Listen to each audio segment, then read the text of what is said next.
বন্ধুসকল, এই ধৰণৰ কুৱেশ্যন শিকিবলৈ হ'লে অৰ্থাৎ এনচাৰ কৰিবলৈ হ'লে এই কুৱেশ্যনটোৰ পিছত যিমানখিনি ডিছকাছ কৰা হৈছে আপোনালোকে মন পুতি ডিছকাছ কৰিব আৰু ভালকৈ মন দি কথাখিনি মনত ৰাখিব। পৰৱৰ্তী ভিডিঅ'ত এনেকুৱা কুৱেশ্যন আৰু এনচাৰ আৰু আলোচনা গুৰুত্ব সহকাৰে আলোচনা কৰা হ'ব। চিটেটৰ আটাইতকৈ বেছি গুৰুত্বপূৰ্ণ বিভাগটো হৈছে ডেভেলপমেণ্ট এণ্ড গ্ৰথ, অৰ্থাৎ বৃদ্ধি আৰু বিকাশৰ। এই বৃদ্ধি আৰু বিকাশৰ চেপ্টাৰটোৰ পৰা প্ৰত্যেকটো পৰীক্ষাত কুৱেশ্যন নিশ্চিতভাৱে আহে। সেইকাৰণে বৃদ্ধি আৰু বিকাশ আমি আলোচনা কৰিম। ইয়াৰ দিশসমূহ অৰ্থাৎ নীতিসমূহৰ বিষয়ে আৰু বৃদ্ধি আৰু বিকাশ কি, এই দুটা বস্তু বিতংভাৱে আলোচনা কৰা হ'ব। বৃদ্ধি এই শাৰীৰিক আৰু মানসিক ক্ষেত্ৰত পৰিৱৰ্তন হোৱা দেখা যায়, যে শিশু এটা শাৰীৰিকভাৱে ফিজিকেলি আৰু পৰিমাণগত অৰ্থাৎ কোৱান্টিটিভৰ ক্ষেত্ৰত পৰিৱৰ্তন হোৱা দেখা যায়। কিন্তু ডেভেলপমেণ্টটো এই শাৰীৰিক অৰ্থাৎ ফিজিকেলি, মেণ্টেলি, ছ'চিয়েলি আৰু কোৱান্টিটিভ আৰু কোৱালিটিভ এই দুয়োটা ক্ষেত্ৰতে কি হয় পৰিৱৰ্তন হোৱা দেখা যায়।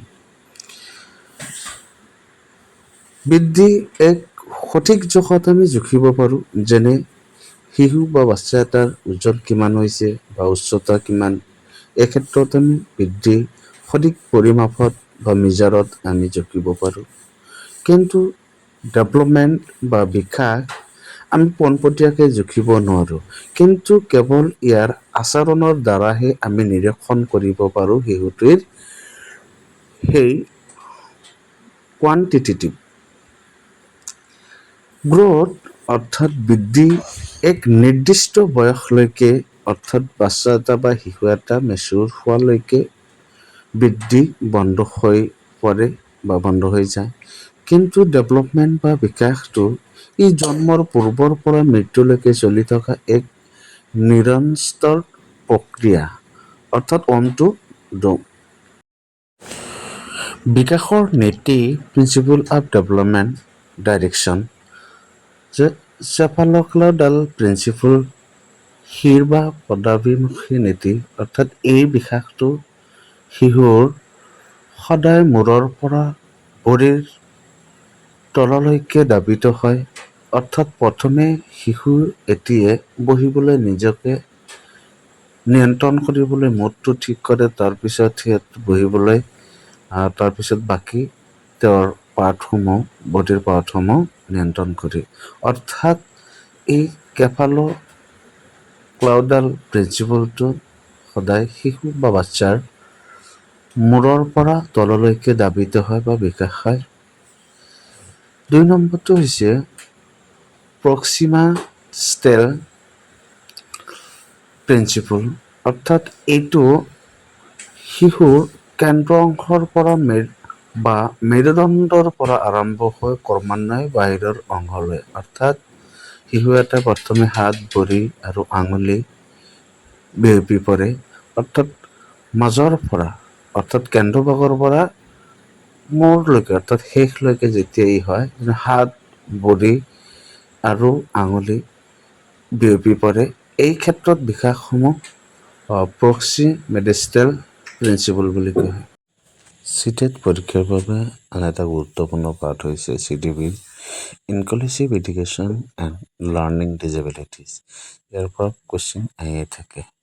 তো ইনক্লুচিভ এডুকেশ্যন অন্তৰ্ভুক্তিমূলক শিক্ষা মানে কি? ইয়াৰ মূল মন্ত্ৰ হ'ল কোনো ধৰণৰ বৈষম্য নোহোৱাকৈ সমাজৰ সকলো শ্ৰেণীৰ তথা সকলো ধৰণৰ শিশুক, সাধাৰণ শিশু আৰু বিশেষভাৱে সক্ষম শিশু একেখন স্কুলেৰে একেটা শ্ৰেণীকোঠাতে একেলগে শিক্ষা প্ৰদান কৰা উচিত।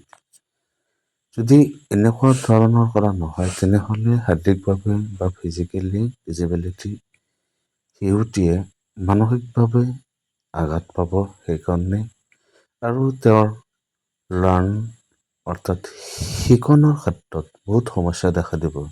সেইকাৰণে ইনক্লুচিভ এডুকেশ্যনৰ ক্ষেত্ৰত আমি শাৰীৰিকভাৱে সক্ষম কোন আৰু অক্ষম কোন, আমি সেইটো বিচাৰ নকৰি আমি সকলো শ্ৰেণীৰ যাতে সমাজত যাতে কোনো ধৰণৰ বৈষম্য নহয়, সেইকাৰণে আমি সকলো শ্ৰেণীৰ শিশুকে একেখন কোঠাতে বা একেখন ক্লাছতে বহাই আমি শিক্ষা প্ৰদান কৰা দৰকাৰ। ২ নম্বৰটো হৈছে কি শিখন অক্ষমতা, লাৰ্ণিং ডিজেবিলিটি। এইটো খুব ইম্পৰ্টেণ্ট চিটিটোৰ বাবে, ইয়াৰ পৰা কুৱেশ্যন আহিয়ে থাকে। তো learning disability, ১ number learning disability অৰ্থাৎ শিখন অক্ষমতা হৈছে কি ডিছলেক্সিয়া। এইটো পঢ়াৰ সমস্যা, ইয়াৰ সমস্যাটো হৈছে কি পঢ়াৰ ক্ষেত্ৰত। শিশু এটাক যদি পঢ়িবলৈ দিয়া হয়, সি যদি আখৰ চিনি নাপায়, ছাপ'জ কোৱা হ'ল চ, সি চক ৱাচ বুলি ক'লে অৰ্থাৎ উল্টা পুল্টাকৈ ক'লে, অৰ্থাৎ পঢ়াৰ ক্ষেত্ৰত তেওঁ যদি ভুল কৰে, সেই ক্ষেত্ৰত তেওঁৰ লাৰ্ণিং ডিজেবিলিটিটো ডিছলেক্সিয়া বুলি ধৰা হয়, অৰ্থাৎ ৰিডিঙৰ ক্ষেত্ৰত। ২ নম্বৰ লাৰ্ণিং ডিজেবিলিটি হৈছে ডিছকেলকুলিয়'। ডিছকেলকুলিয়'টো হৈছে কি মেথামেটিকেল প্ৰব্লেমছ, অৰ্থাৎ গাণিতিক সমস্যা। শিশু বা বাচ্ছা এটাক যদি গণনা কৰিবলৈ দিয়া হয় বা টকা পইচাৰ হিচাপ কৰিবলৈ দিয়া হয়, যদি সেই শিশুটি বা বাচ্ছাটো খেলি মেলি লগায়, অৰ্থাৎ ৫ টকা আৰু ১০ টকা মিলি যে ১৫ টকা হয়, সি যেনিবা তেওঁক হিচাপ কৰা দিয়াৰ ক্ষেত্ৰতে ৫ টকা আৰু ১০ টকা মিলি তেওঁ ১৮ টকা ক'লে, তেনেহ'লে এই ক্ষেত্ৰত তেখেতৰ গাণিতিক সমস্যা হোৱা বুলি, অৰ্থাৎ ডিছকেলকুলিয়' লাৰ্ণিং ডিজেবিলিটি বুলি কোৱা হয়। লাৰ্ণিং ডিজেবিলিটি ৩ নম্বৰ এইটো হৈছে অপশ্যন এ, কাৰণটো হৈছে ডিছপ্ৰাক্সিয়া, অৰ্থাৎ ডিছপ্ৰাক্সিয়া পেশীৰ সমিলমিল মটৰ স্কিল বুলি কোৱা হয়। এই ক্ষেত্ৰত শিশুক এটা যদি কলম ধৰিবলৈ কোৱা হ'ল বা ভল এটা ধৰিবলৈ কোৱা হ'ল বা বুটামটো ভালকৈ লগাবলৈ কোৱা হ'ল, কিন্তু তেওঁ অসুবিধা ফিল কৰে, অৰ্থাৎ অসুবিধা অনুভৱ কৰে, অৰ্থাৎ ভালকৈ লগাব নোৱাৰে বা ভালকৈ ধৰিব নোৱাৰে, বলটো ভালকৈ ধৰি ৰাখিব নোৱাৰে। এই ক্ষেত্ৰত শিশুটিৰ পেশীৰ সমস্যা থকা বুলি কোৱা হয়, আৰু এই ক্ষেত্ৰত শিশুটিক লাৰ্ণিং ডিজেবিলিটিৰ ডিছপ্ৰাক্সিয়া বুলি কোৱা হয়, অৰ্থাৎ পেশীৰ সমিলমিল বা মটৰ স্কিল বুলি কোৱা হয়। লাৰ্ণিং ডিজেবিলিটিৰ ৪ নম্বৰ হৈছে কি ADHD, অৰ্থাৎ মনোযোগৰ অভাৱ, এটেনশ্যন। যে শিশু এটা কামত বেছি সময় মনোযোগ দিব নোৱাৰে, অতি চঞ্চল হয়। যে শিশু এটা কামত কৰিবলৈ দিলে সেই কামটোত এটেনশ্যন নিদিয়ে, বা লিখিবলৈ দিলে এটেনশ্যন নিদিয়ে, বা পঢ়িবলৈ এটেনশ্যন নিদিয়ে, এই ক্ষেত্ৰত সেইটো অতি অলপ চঞ্চল হোৱা দেখা যায়, অৰ্থাৎ তেখেতৰ কামত এটেনশ্যন নিদিয়ে, অৰ্থাৎ এই ক্ষেত্ৰত মনোযোগৰ অভাৱ থকা বুলি কোৱা হয়। সেইকাৰণে এই সমস্যাটোক লাৰ্ণিং ডিজেবিলিটিৰ ADHD বুলি কোৱা হয়, অৰ্থাৎ মনোযোগৰ অভাৱ বুলি কোৱা হয়। বন্ধুসকল, প্ৰিভিয়াছ কুৱেশ্যন পেপাৰৰ কুৱেশ্যনসমূহ আলোচনা কৰা হ'ব, আপোনালোকে ভালকৈ চাই যাব। চিটেট পেডাগজিৰ আটাইতকৈ ডাঙৰ চুটি ট্ৰী দ্য টেক ৱৰ্ডছ তোৰ বিষয়ে কিছু আলোচনা কৰা হৈ আছে। চিটেট পৰীক্ষাৰ পেডাগজি অংশত দীঘলীয়া প্ৰশ্নসমূহ কম সময়ত সমাধান কৰিবলৈ টেক ৱৰ্ডছ আটাইতকৈ কাৰ্যকৰী পদ্ধতি। প্ৰশ্নটো ধনাত্মক নে ঋণাত্মক, ভালদৰে চাই তলৰ শব্দবোৰ মিলাই যাব। পজিটিভ টেক ৱৰ্ডছ যিবোৰ থাকিলে সেই বিকল্পটো শুদ্ধ হোৱাৰ সম্ভাৱনা বেছি। এনকাৰেজ, উৎসাহ দিয়া বা সুযোগ দিয়া, শিশুক প্ৰশ্ন সুধিবলৈ বা নিজৰ মত প্ৰকাশ কৰিবলৈ সুযোগ দিয়াটো বাঞ্ছনীয়। এই ক্ষেত্ৰত সদায় এনকাৰেজ যদি থাকে বা সুবিধা দিয়া বুজায় শিশুটিক, তেনেহ'লে সেই পজিটিভ অপশ্যনটো বাছি ল'ব। এক্টিভ এংগেজমেণ্ট, সক্ৰিয় অংশগ্ৰহণ, শিশুটিয়ে নিজে কাম কৰি শিকা, অৰ্থাৎ হেণ্ডছ অন এক্টিভিটিজ, অৰ্থাৎ শিশুটিক যদি সক্ৰিয় হোৱা বুজায়, যিটো অপশ্যনত পজিটিভৰ ক্ষেত্ৰত বেছি সক্ৰিয় হোৱা বুজায়, সেই অপশ্যনটোৱে চিলেক্ট কৰিব লাগে। ডিস্কভাৰী বা এক্সপ্লৰেশ্যন, আৱিষ্কাৰ বা অন্বেষণ, শিশুক পৰিৱেশ খুচৰি জানিবলৈ দিয়া, অৰ্থাৎ যদি কুৱেশ্যনত পজিটিভ হয় আৰু শিশুক যদি সেই ক্ষেত্ৰত কিবা এটা বস্তু খুচৰি বা বিচাৰি শিকিবলৈ কোৱা হৈছে, তেনেহ'লে সেই ক্ষেত্ৰত যিটো অপশ্যন ডিস্কভাৰী বা এক্সপ্লৰেশ্যন অধিক দেখুওৱা হয়, সেই অপশ্যনটোৱে বাছি ওলাব বা হলিষ্টিক বা মাল্টি ডিমেনশ্যনেল বা সৰ্বাংগীন বিকাশ অৰ্থাৎ সকলো বিকাশ সাধন কৰা বুজায়, অৰ্থাৎ শিশুটিক যোগ দিয়া বুজায় সকলো বিকাশৰ ক্ষেত্ৰত, তেনেহ'লে পজিটিভ ক্ষেত্ৰত সেই অপশ্যনটোৱে আমি শুদ্ধ বুলি ধৰি ল'ব লাগিব। ৰেচপেক্টিভ ইণ্ডিভিজুৱেল ডিফাৰেঞ্চ ব্যক্তিগত পাৰ্থক্য সন্মান, প্ৰতিটো শিশুৰ সুকীয়া গতি বা শৈলীক আদৰ কৰা। ইৰৰ্ছ এজ উইণ্ড' অফ লাৰ্ণিং, ভুলবোৰ শিকনৰ অংশ বা মাধ্যম হিচাপে ধৰি লোৱা। ভুল কৰাটো পাপ নহয়, ই শিকন প্ৰক্ৰিয়াৰ এটা গুৰুত্বপূৰ্ণ খোজ। শিশুৱে ভুল কৰিবই, অৰ্থাৎ শিশুৰ যদি ভুল হয় তেনেহ'লে সেই ভুলটোৱে হৈছে কি শিকনৰ এটা মাধ্যম। অৰ্থাৎ শিশু ভুল কৰিলে সেইটো আকৌ এজন শিক্ষকে সেইটো শুধৰাই দিয়ে, সেইটো হৈছে এজন প্ৰকৃত শিক্ষকৰ কাম। কণ্টেক্সচুৱেল লাৰ্ণিং, প্ৰাসংগিক শিক্ষণ, কিতাপৰ জ্ঞানক বাস্তৱ জীৱনৰ সৈতে সংযোগ কৰা। এজন শিক্ষকে শিশুসকলৰ মন বুজি অৰ্থাৎ চাইকলজিকেলভাৱে ষ্টাডি কৰি সেই শিশুসকলক কিতাপৰ জ্ঞানখিনি বাস্তৱৰ লগত মিলাই সিহঁতক জ্ঞান দিয়াটোৱে হৈছে কি এজন প্ৰকৃত শিক্ষকৰ প্ৰধান কাম। গতিকে এই ক্ষেত্ৰত যিমান সক্ৰিয়ভাৱে এজন শিক্ষকক দেখুওৱা হয় কিতাপৰ বিষয়বস্তুবোৰ বাস্তৱ জ্ঞানৰ লগত মিলাই শিশুসকলক বুজোৱা হয়, সেইটোৱে হ'ব কি কাৰেক্ট অপশ্যন। কিছুমান নেগেটিভ টেগৱৰ্ডছ অৰ্থাৎ যিবোৰ বিকল্পত থাকিলে সেইটো ভুল উত্তৰ বুলি কাটি দিব পাৰে।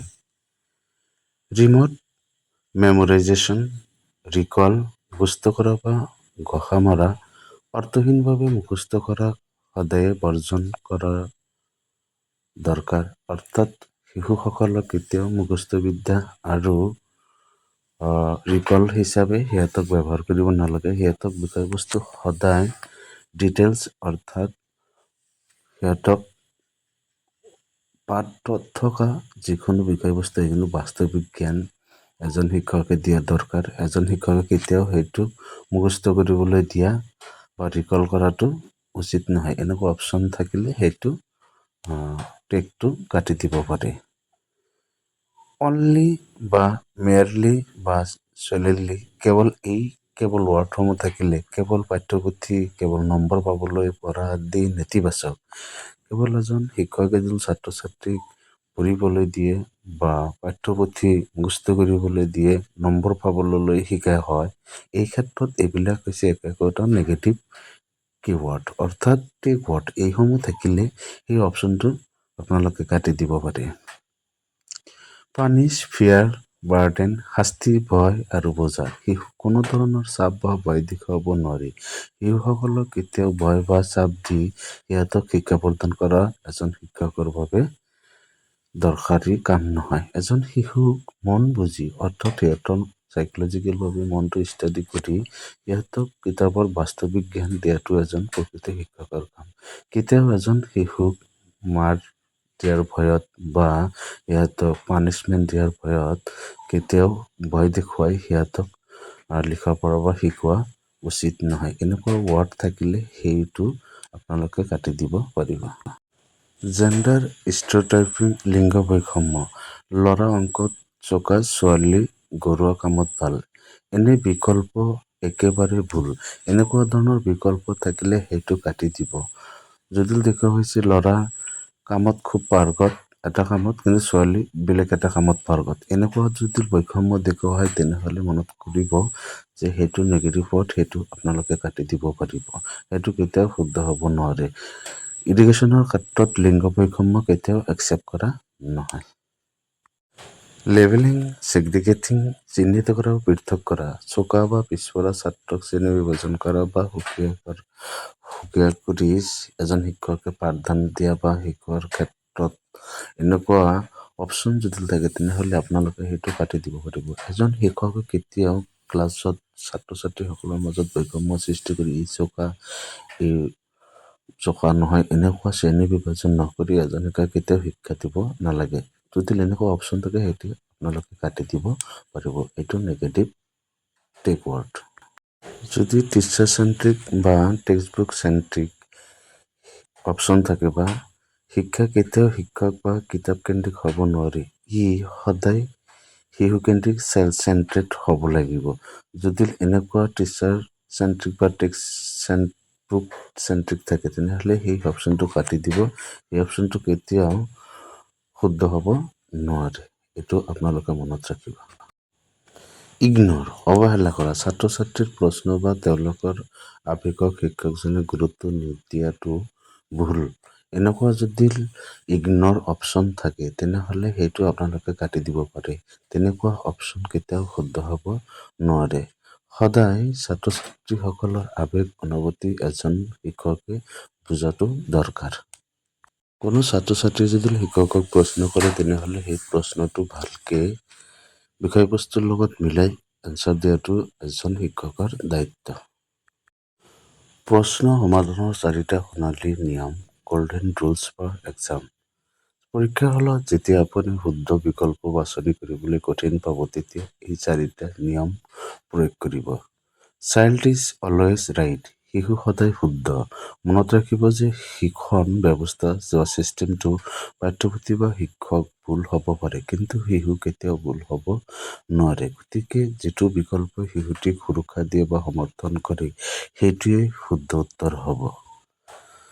2 নম্বৰটো হৈছে আটাইতকৈ দীঘল আৰু ইতিবাচক বিকল্প the broadest and longest option. Pedagogy যিটো বিকল্পই আটাইতকৈ বহল অৰ্থ বহন কৰে য'ত প্ৰয়োজনীয় ইতিবাচক কথা সোমাই থাকে আৰু দেখাত দীঘল হয় সেইটোৱে প্ৰায় শুদ্ধ উত্তৰ হয়। ইলিমিনেশ্যন মেথড বৰ্জন পদ্ধতি। প্ৰথমে প্ৰশ্নটো পঢ়ি নিশ্চিত কৰক যে প্ৰশ্নটো পজিটিভ নে নেগেটিভ। যেনে প্ৰশ্নত নট বা একচেপ্ট আছে নেকি। তাৰপিছত নেতিবাচক শব্দ নেগেটিভ টিক ৱৰ্ডছ থকা বিকল্প কেইটা কাটি দিয়ক। শুদ্ধ উত্তৰ নিজে নিজে ওলাই পৰিব। এই ক্ষেত্ৰত আপোনালোকৰ বহুত সহায়ক হ'ব। 4 নম্বৰটো NEP 2020 আৰু NCF 2005ৰ দৃষ্টিভংগী। এই 2 ৰাষ্ট্ৰীয় শিক্ষানীতি অনুসৰি শিক্ষা হ'ব লাগে বোজাবিহীন শিক্ষণ লাৰ্ণিং উইদাউট বাৰ্ডেন। পৰীক্ষা নমনীয়া ফ্লেক্সিবল হ'ব লাগে আৰু মুখস্থ কৰাৰ পৰিৱৰ্তে ধাৰণা বুজাত কনচেপচুৱেল আণ্ডাৰষ্টেণ্ডিঙত গুৰুত্ব দিব লাগে।